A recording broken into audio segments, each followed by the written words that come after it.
Good afternoon and welcome to our Facebook Live presentation on what are the benefits of investing in Australia.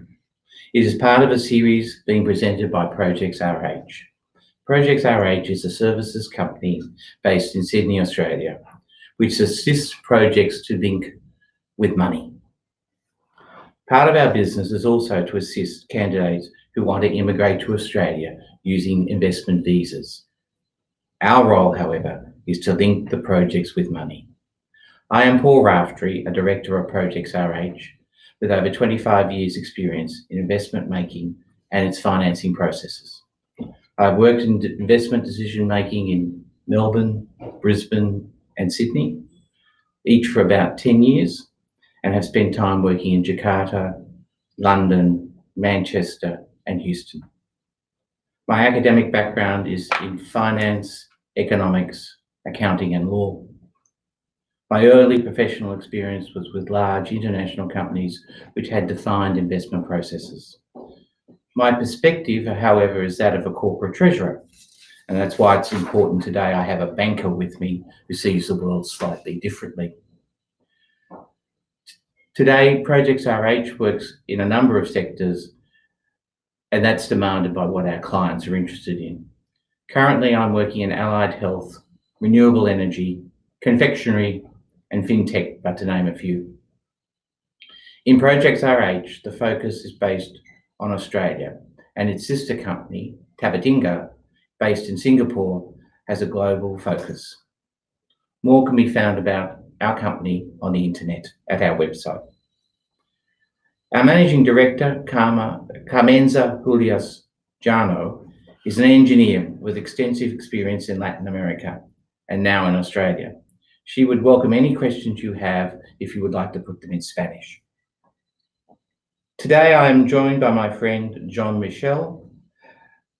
John Michel is a Franco-Australian, educated, as he tells me, in Africa, Europe, and Asia. He's now based between Beijing and Sydney, and he's previously lived in Beijing for 14 years. His initial career was as a senior banker, and today is regarded as an international businessman and investment banker with a focus on China, Southeast Asia, and Australasia. Thank you, Jean-Michel, can you tell me a bit more about yourself? Yes, I have an international life and get an experience of 45 years in Asia, including Middle East and Southeast Asia, China, Australia. So I use this 45 years of experience to develop with clients various projects who are not only in Australia, but worldwide.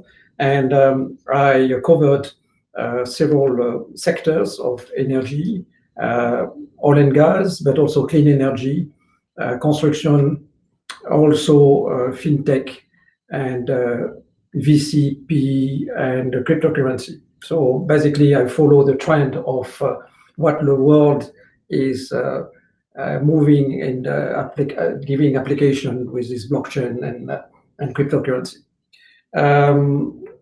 Thank you very much to invite me, and I will be able to answer to the question. Well, prior to this discussion, we had a preliminary meeting where we agreed there were 10 good reasons to invest in Australia, and that I will ask you the questions and you will answer them. I will try to answer. Okay, yes. So the first one of those is Australia has a stable political environment. So from your international perspective, why is that good for investors, and how do you see it? First, some people look, investors or coming from different countries, what is Australia, and they compare with various countries who are also very good countries and well established in various parts of the world. So that is a decision to bring your family or yourself and come to invest in a good country, correct? So we are going to answer to this question. And why to invest in this country, in Australia? It's because it's a stable country to start. People are looking for security. People will bring a family if they come from any countries, including USA or including Europe. they want another country where they can move and invest, be sure that their money will be not lost, correct, and their family will be protected. So Australia offer, it's a very large country, very small population, 25 million population. This is one city, Beijing or Shanghai. Yeah. Very small. But, and in fact, only 10 million people are probably working on 25 million. But they have a diversified economy. People think about kangaroo or farms. No, it's not only this. It is, yes, agriculture and farm is very important. And we know that we can feed, with 25 million people, we can feed 75 million people. So that means we can export not only the milk and the meat and the fish and so on, but also this country has a very modern infrastructure, a very modern logistic, and very modern cities. Consequently, people can move in this country and have all the security and the comfort. What is very important is that the people feel that they are in a modern economy, and with a social organization and a legal organization, and they feel very comfortable as soon as they arrive. I think that's really important. It's amazing that Australia is about 2.7 million square kilometres, and there are no borders. It's an island continent, and people feel very safe. And also this heritage of it was a kind of colony of England, and they have historically the rules and regulation, like in the most of the country of the Commonwealth, are the British. So they speak English, but also they have the advantage to have some legal structure and some rules and regulation who make the people comfortable, and you should respect that, because this is one of the reasons of the fundamental Australian who are respecting the rules. I think that's important, and with that goes the fair go for everybody. But what's important, I think, is that we have a separation between the government, who are elected by the people, the Crown, which is the Queen, and the court system. So everything is separate. And our military really know their place, and they are to defend the country. That's right. So the military are strong, like in every country, we want to defend the country, but they have nothing to do with the political people, and they're completely separate. They're not involved in the parliament. So that is important, because in some countries it's not the case.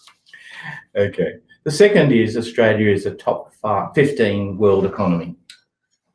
Yes, 15 top economy. Yes, because they have a diversified. I think we covered this already. A lot of it's been covered. Yes, okay. Yes, we just speak about that. Now we speak about. The third one is it's a diverse economy, globally focused, and it's dynamic. Yes, that's a fantastic country. We call it lucky Australia, lucky country. Why it is lucky? I'm going to explain to you a bit. Oh, good. Yes. Because I was born here, so I grew up with it. That's fantastic. And Australia is a trading country, trading by history. The boats were coming from England, bringing the commodities and so on. So it's a trading country, and they love to trade, and they continue to trade because it's a big continent, a big island, if you want. So if you're an island, you need to trade. You need to have some boat. You need to have some planes to trade, correct? And what is very important, they have been for 28 years. Last year, they have constant growth. No other country have that, or at least there are only few countries who have been so lucky to have a permanent growth for 28 years. On the top of that, they are only during the crisis of the collapse of the currencies and the shares, 3 countries only have been able to surf on the wave, and it was Canada, Singapore, and Australia. So that means they have not suffered, the people have not suffered of big loss of their income or their asset. What I think is important is the market drives the economy. There's no central planning here, and people and companies make their own investment decisions. So, and if it's a major project, you need environmental approval, And if you're selling something large to overseas and you're talking $250 million, you might need government approval. But by and large, people are allowed to do and invest in what they want. Yes, and this lucky country, again, people believe it's a huge country, it's a desert. No, there's also a lot of agriculture, it's not a desert. And they are the minerals. So a lot of people think about the coal or the different minerals, the gold and so on, gold rush and so on. But there is energy, yes, there is mineral, and there is oil and gas, but there is also agriculture, and there is also now education and services. Example, in Sydney, for the foreign students, there are 1,300 college, so as well as the top university in Sydney and the same in Melbourne and so on. Yeah. It's a huge education, is a huge attraction. I was reading the other day that there's now 100,000 foreign students in Australia. It's many, yes. Yeah, that's fascinating. And in this country, again, it's a stability. Some countries have their currency who have been devalued in Africa or in South America, in Venezuela, in Chile, or in Congo or elsewhere. So here, the floating Australian dollar has been stable. You know, I come here in Australia 45 years ago, and I see always this currency more or less stable. No devaluation, no big devaluation. And it's considered as a AAA country. So in the world, there are only 11 countries who are AAA countries. What the meaning of AAA country?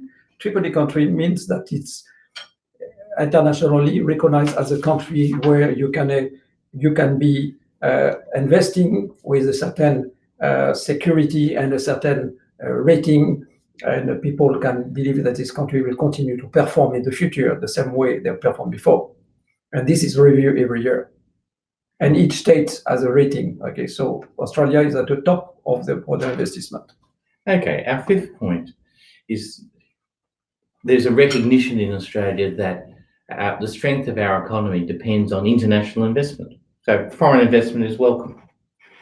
Yes, in this country, again, very large continent, very small population, need always investors. And it's very attractive because, again, we have this explained, we have the mineral, we have the resource, we have the mining, we have the oil and gas, but we have also the service and so on. And now the new technology, we're going to speak about that. So yes, Australia attracts the investment because big international investment, because it's a stable country. We spoke about the AAA rating, so it's one of the top country where to go. And because we are on the time zone with Asia, from China to Southeast Asia, Vietnam, Thailand, Singapore, Indonesia, with one of the biggest population in front of Australia, there is a huge potential of business, international business and investment in this country. Okay. Okay. So the sixth point we discussed was it's an open strategic market. Open country, yes. Trading with everybody, yes. And more business to come in and more business to export. So import, export. And it's part free trade agreement. Now everybody speak about free trade agreement. And Europe with US and UK with the want to do free trade. Australia is doing the same. We have done a very important free trade agreement with China, where today there is no more tax. Example, we export the wine. Before it was a free trade agreement from Chile to China, no more tax. So the wine was cheap. Now it's the same with Australia. Less 17% tax. So you can buy the Australian. So this is an example. So this is now the day before yesterday or this week, the president of Indonesia was here. And again, another free trade agreement has been signed. I mean, this is the story. We can multiply that. Also, Australia is part of this large organization which is called OECD and TPP. Trans-Pacific Partnership. That's right. The partnership between all the countries in the Pacific and so on. So they find a way with their friends to have some special trade and avoid like this to have benefit for both. It's a win-win. These trade agreements breaking down barriers are not about. And also the tax for this, a lot of agreement have been signed, like double tax agreement, so you don't pay tax in two countries, or you have. Or you get a recognition of the fact you did pay tax in one country and another. Look, they're really important because when you're making investment decisions, you want to know there's a stable environment because you're in it for the long haul. It's not a short-term thing. That's right. I lived in Indonesia in 2011, and there was very strong goodwill to Australia. And this latest trade agreement really brings to the end a process where we're basically open door with our largest neighbour. 260 million people live less than an hour from our country. It's wonderful.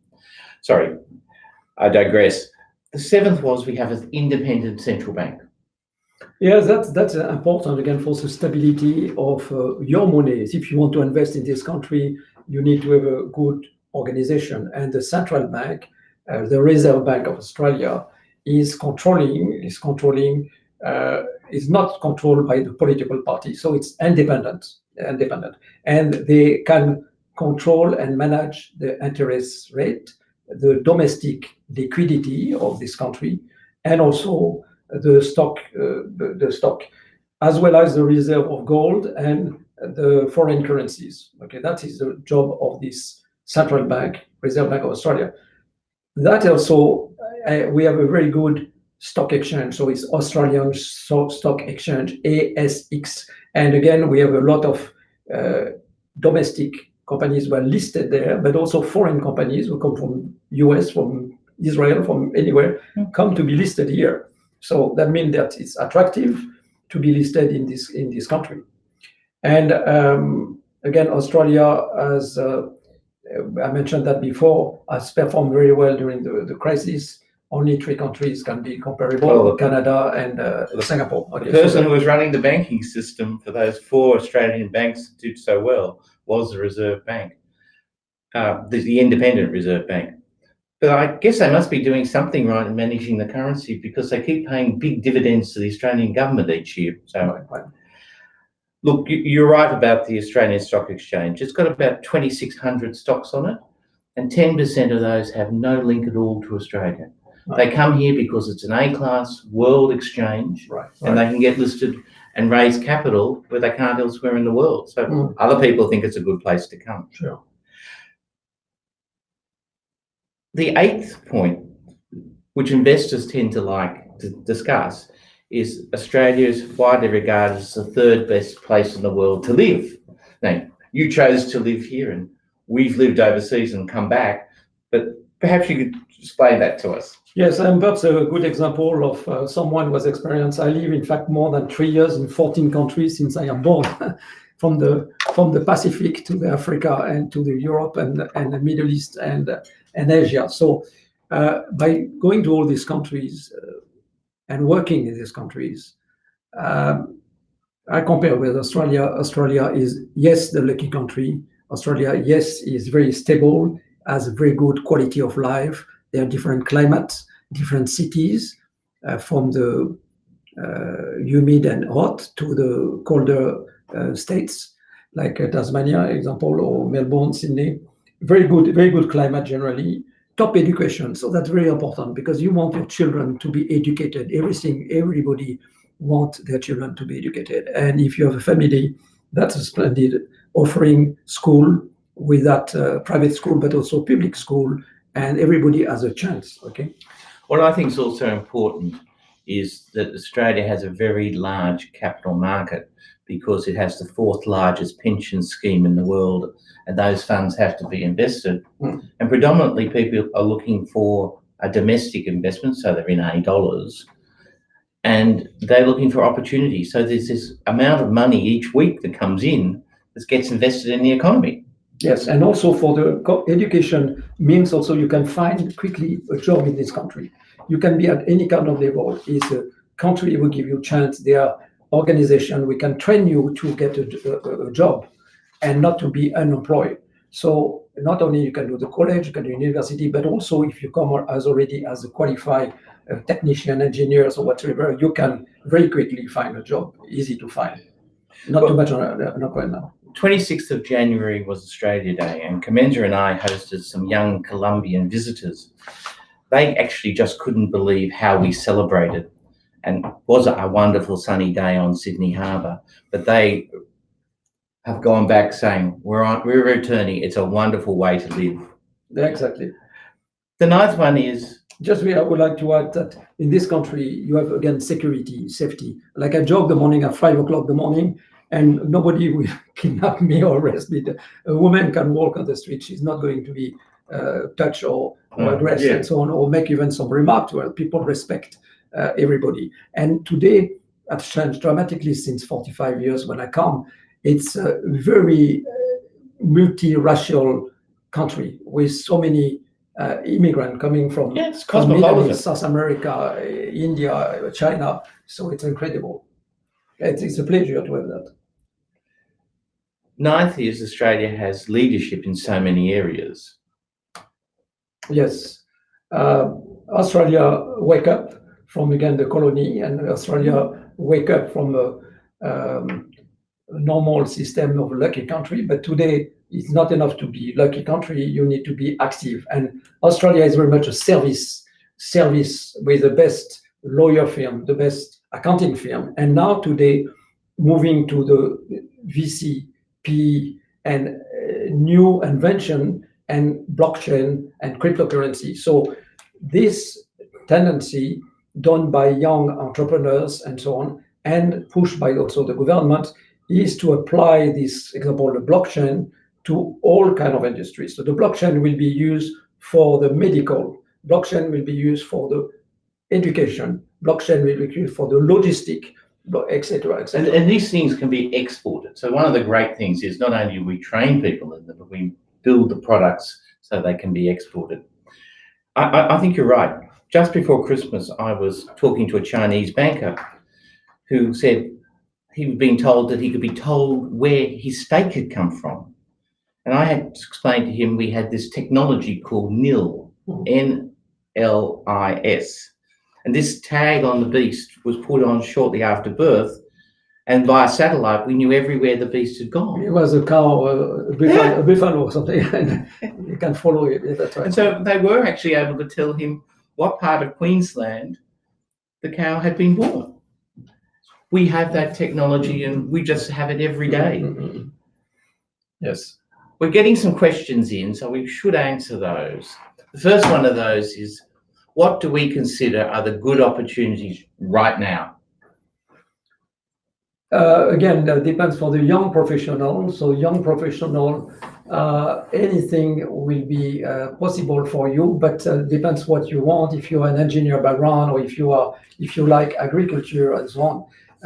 Australia try to push the new immigrant to the not the main city, Sydney, Melbourne, but perhaps in the regional city. So in the regional city, people can stay like 2 years, but get use of their life in Australia, and also continue to do this with a small budget. You can join a college and do in some time your education if you are young, because you speak young professional, and complement the degree that you have before, and complement that, and then you can find more job in Australia, plenty of job. We're seeing a lot of things in our business about small tech. So it's not necessarily fintech, but it's application of technologies to fibers, to processing. So we're seeing that there's interest in that, and there's willingness for people to develop those businesses, and then to other people to take them on. As we were talking just before we came in here, one of the areas I have interest in is chocolate. But vegan chocolate is now becoming quite an export market, and which requires special technology to make the things they want. That is being driven by people coming in from overseas. So we're seeing those sorts of opportunities. We have a number of potential clients who are engineers, who are working in the value add areas. We have 2 of them at the moment who are working in energy, who are trying to work. One is trying to improve the efficiency of transmission, and the other is designing pipelines, effectively how you move energy long distances. They're relatively small budgets because it's actually a technology breakthrough you're trying to achieve rather than actually. And Australians will pay for patents. So one of the things that comes out of our strong legal system is that if you develop an idea, you get paid a patent fee for doing it. Yes, if I can add something, in fact, Australia has sometimes some trends. What they want some engineers today, or they want some young people who are in the cooking. Example, I was in Beijing. I saw the Australian embassy and said, "Today you are recommending what kind of immigration?" Oh, he said, "We need two things. We need kung fu fighter to teach kung fu in this country, in Australia, and we need cook because we need more." Chinese restaurant with a really good cook because the Chinese love food. So that's an example, but it could be today the trend of the world. What you said, young, depends what it is. If you are in IT, you should move to IT and you will find all kinds of jobs in Australia. Well, engineers. But it's interesting you say that because I was also talking to our embassy, a consulate in Hong Kong, and I'm saying, what are you seeing? I said, we are being told to go and get accountants and nurses. What we have with the aging population in Australia is a shortage of qualified people who want to work in that space. And I would have thought, given the number of accountants we produce each year, that we would have been long accountants. No.